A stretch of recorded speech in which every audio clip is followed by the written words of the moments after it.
You can't control whether this podcast is any good, whether you're going to like it or not. You can control whether you will listen to it or not. Why do I bring that up? Because when you worry about the things you can't control, you're raising the pressure.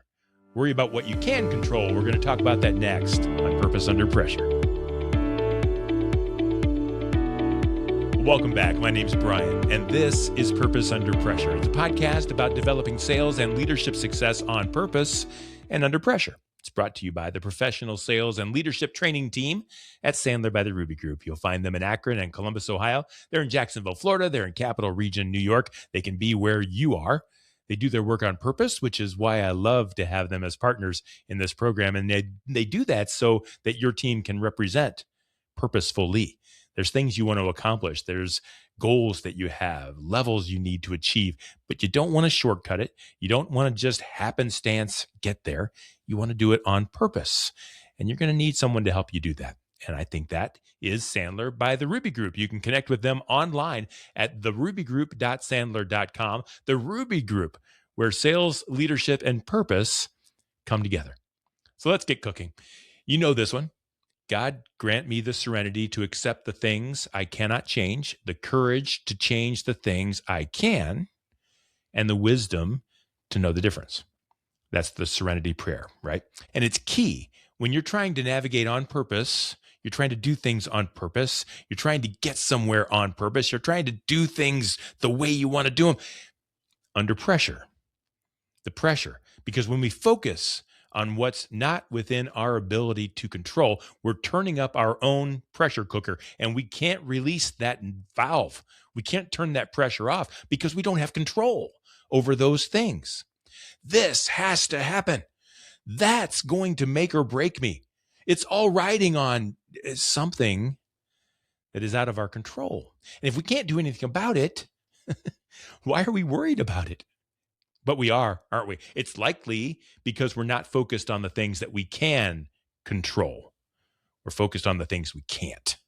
So in sales, let's talk about how this kind of ties in. We worry about whether they're going to say yes to the proposal. Why? Why are we worried whether they're going to say yes? Because we don't have anyone else to pitch to? Why? Because our pipeline is thin? Why? Well, probably because we didn't prospect enough. That's the thing we have control, right? Now, which of those things can we control? The client's decision? No. I don't care that your price is lower. I don't care that your service is better. I don't care that your reputation is stronger. Because if your client's wife's nephew is pitching for the competitor, good luck. You can't control that. The thin pipeline? Whether someone has agreed to the next stage with you is not up to you. It's up to them. And so if your pipeline is thin, I wouldn't worry about it. I'd try to figure out what you can control. You can't control how many people want to talk to you. You can control one thing, though, prospecting. Prospecting is something you can control. Did you make one more call before you called it a day yesterday? Yes or no? Purely your decision, completely under your control. Did you attend that networking event late last Thursday, even though you had something else to do? Yes or no? I'm not saying right or wrong. I'm just saying it's your call. It's your decision. It's under your control. Did you ask for a referral or not? I'm not asking whether you got one. That's not in your control. I'm asking if you asked for one. Yes or no? You control that activity. See, when you identify what you can control, then you can decide which of those activities to do. How many dials do you need to make? How many emails will you send to current clients or to new opportunities? How many door knocks, cold calls will you make, no matter how much you hate to make them? How many are you going to do? Whether they answer the phone, open the door, or reply to your email, that's not your concern. That's not your problem. That's not in your control. That's out of your circle of influence. Did you do the work or didn't you? You see, if you do the work, then you can automatically turn off the pressure valve. You do the work, you go home, you rinse, you repeat, you do it again. The results will follow. The pipeline will fill. The sales will come. I promise you, I've seen it happen for me and for others on my team. I know that when you do the work, the results will fill on the other side. You just can't control the results on the other side.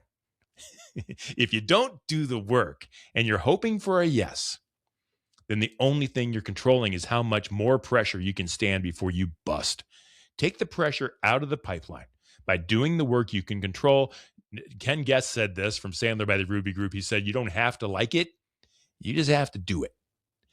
By the way, Ken is going to be our guest on the next Purpose Under Pressure podcast. He's going to talk about pipelines. He's going to talk about cookbooks. Make sure you don't miss that. That's one more thing that you can control. And I hope that you do. Folks, thanks for being here. Thanks for listening. Thanks for watching. We do this every week. And if you like it, please subscribe so you won't miss another one. Maybe tell a friend too, so that they can be on purpose as well. You'll find all past episodes of Purpose Under Pressure at bryanmediastrategies.com/podcast and wherever you stream your favorite shows. It's brought to you by the Ruby Group, where sales, leadership, and purpose come together. Until next time, no matter how high the pressure gets, control what you can control. Stay on purpose.